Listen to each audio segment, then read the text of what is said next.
একটা হচ্ছে ভূমিদস্যু, আরেকটা হচ্ছে চাঁদাবাজ, আরেকটা হচ্ছে মামলা বাণিজ্য করছে না মামলা বাণিজ্য, আরেকটা হচ্ছে বিদেশি নাগরিক। আগামী 12 ফেব্রুয়ারি বাংলাদেশের ইতিহাসে একটি অন্যতম গুরুত্বপূর্ণ দিন। 2024 সালের 5 আগস্টের পর যেভাবে দেশের মানুষের ভাগ্য পরিবর্তন হয়েছিল, যেভাবে বাংলাদেশের রাজনীতিতে একটা টেকটনিক শিফট ঘটেছিল, আগামী 12 ফেব্রুয়ারির পর একইভাবে বাংলাদেশের রাজনীতিতে বাংলাদেশের মানুষের ভাগ্যের পরিবর্তন ঘটবে। এখন সেই পরিবর্তন ইতিবাচকভাবে ঘটবে নাকি নেতিবাচকভাবে ঘটবে তা নির্ধারণ করতে হবে বাংলাদেশের জনগণকে। বাংলাদেশের জনগণ 17 বছরের জুলুম, অত্যাচার, অনাচার, গুম খুনের শিকার হয়ে যখন দেয়ালে পিঠ থেকে গিয়েছিল, যখন বাংলাদেশের হাজার হাজার পিতামাতা তাদের সন্তানকে হারিয়েছেন, ঠিক সেই সময় বাংলাদেশের মানুষ ঘুরে দাঁড়িয়েছিল এবং তার ফল হিসেবে 2024 সালের জুলাই মাসে গণঅভ্যুত্থানের মধ্য দিয়ে সে সময়কার পরাক্রমশালী ফ্যাসিস্ট আওয়ামী লীগ সরকারকে বাংলাদেশ থেকে বিতাড়িত করা হয়েছে। সেই মুক্তির জন্য সহস্র পিতামাতাকে তাদের সন্তান হারাতে হয়েছে, সহস্র বোনকে ধর্ষিত হতে হয়েছে, আমাদের সহস্র বন্ধুকে তাদের জীবন দিতে হয়েছে, আহত হতে হয়েছে, কেউ চোখ হারিয়েছেন, কেউ হাত হারিয়েছেন, কেউ পা হারিয়েছেন। কিন্তু 12 তারিখ ন্যায় ও ইনসাফের পক্ষে শুধুমাত্র একটি ভোট দেওয়ার মধ্য দিয়ে মুক্তি আদায় করে নেওয়া সম্ভব। প্রিয় উপস্থিতি, আমরা দেখছি নির্বাচনকে সামনে রেখে একটি রাজনৈতিক দল তাদের নির্বাচনের প্রচারণায় বিভিন্ন জায়গায় বলছে যে 12 তারিখ পর্যন্ত কোনো চাঁদাবাজি করা যাবে না। তার মানে হচ্ছে 12 তারিখের পরে চাঁদাবাজি করা যাবে। দুর্নীতিবাজরা তাদের ভাগ বাড়ানোর জন্য এখনো 4-5 করে প্রার্থী দিয়ে আছেন।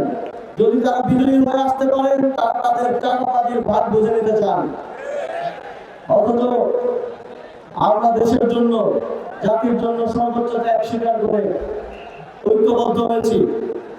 এখন সময় 11 দলীয় ঐক্যজোটের সকল নেতা কর্মীদের ঐক্যবদ্ধ হওয়া। এখন সময় বাংলাদেশের জনগণের ঐক্যবদ্ধ হয়ে 12 ফেব্রুয়ারি ন্যায় ও ইনসাফের পক্ষে, আধিপত্যবাদ বিরোধী এবং সংস্কারের পক্ষে, সুশাসনের পক্ষে 11 দলীয় ঐক্যকে বিজয়ী করে নিয়ে আসা। আমরা দেখছি অনেকেই নির্বাচনের সময় সরকার গঠন করার স্বপ্ন দেখছে, কিন্তু আমরা তাদের নির্বাচনের প্রচারণায় প্রত্যক্ষ করছি প্রত্যেকটি জেলায় জেলায় গিয়ে তারা ভুলভাল কথা বলছেন। নীলফামারীতে যেখানে মেডিকেল কলেজ আছে সেখানে বলছেন মেডিকেল কলেজ করে দিবেন। কুমিল্লা যেখানে ইপিজেড 25 বছর ধরে আছে সেখানে বলছেন ইপিজেড করে দিবেন। আমরা দেখছি যে ময়মনসিংহে যেখানে ভুট্টা চাষ হয় সেখানে বলছেন সয়াবিনের চাষ হয়। আপনারা যেই দেশকে জানেনই না, এই দেশের কোথায় মানুষের কি সমস্যা, কৃষকের কি সমস্যা, মেহনতি মানুষের কি সমস্যা, সেটাই আপনারা জানেন না, তাহলে কিভাবে আপনারা স্বপ্ন দেখেন যে আপনারা এই দেশকে মুক্তি দিবেন? সুতরাং বাংলাদেশের জনগণকে সিদ্ধান্ত নিতে হবে, তারা কি দেশের অলি গলি থেকে উঠে আসা, রাজপথ থেকে উঠে আসা, গণঅভ্যুত্থান থেকে উঠে আসা নেতৃত্বের পক্ষে তাদের রায় দিবেন, নাকি বিদেশে আরামে আয়েসে জীবনযাপন করা আপনার আমার সমস্যার কথা জানেন না তাদের প্রতি। আমরা আজকে যে আসনে দাঁড়িয়ে আছি সেই আসনে একজন প্রার্থী হচ্ছেন জুলাই গণঅভ্যুত্থানের এক দফা ঘোষক আমাদের জাতীয় নাগরিক পার্টির আহ্বায়ক এবং জুলাই গণঅভ্যুত্থানের সম্মুখ সারি থেকে বাংলাদেশের জনগণকে মুক্তির পথে নেতৃত্ব দেওয়া মোহাম্মদ রাহিম ইসলাম ভাই এবং অন্যদিকে যিনি প্রার্থী আছেন তার অনেকগুলো নাম আছে, আপনারা আমার থেকে ভালো জানেন। একটা হচ্ছে ভূমিদস্যু, আরেকটা হচ্ছে চাঁদাবাজ, আরেকটা হচ্ছে মামলা বাণিজ্য করছে না মামলা বাণিজ্য, আরেকটা হচ্ছে বিদেশি নাগরিক।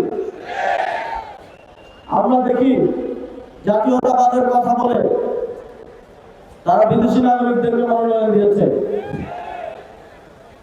ভানুয়াতু নামক একটি দেশে যেখানে সাধারণত যারা লুটপাট করে, যারা জনগণের অর্থ আত্মসাৎ করে, কুক্ষিগত করে সম্পদ গড়ে তোলে, তাদের সেই অর্থ গচ্ছিত করার জন্য কিছু জায়গা আছে, ট্যাক্স ফ্রি, তারপরে নানা ধরনের সুযোগ সুবিধা তারা পায়।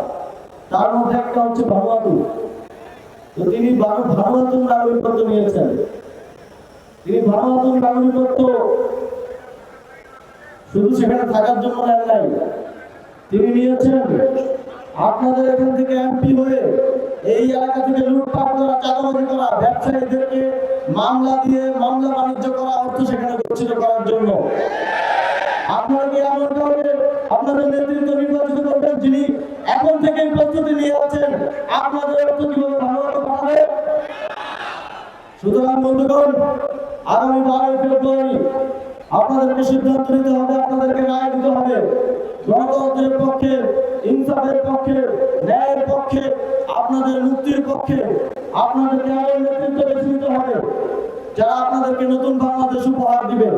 এমন নেতৃত্ব বেছে নিতে হবে যারা 5ই আগস্টের পূর্বে যেভাবে বাংলাদেশ চলেছে এবং তারপরে 17 মাস যেভাবে চাঁদাবাজি করেছে, সেই দিন যেন আপনাদেরকে না দেখতে হয়, তা আপনাদেরকে নির্ধারণ করতে হবে। আপনাদেরকে এই আহ্বান জানিয়ে এবং আগামী দিনে 12 ফেব্রুয়ারির পর আবারও সাপ্তাহিক বিজয়ের মিছিলে, এখন বিজয়ের মিছিলে, নাহিদ ইসলামের বিজয়ের মিছিলে আপনাদের সাথে সাক্ষাৎ হবে, সেই প্রত্যাশা ব্যক্ত করে আমার বক্তব্য শেষ করছি। আসসালামু আলাইকুম।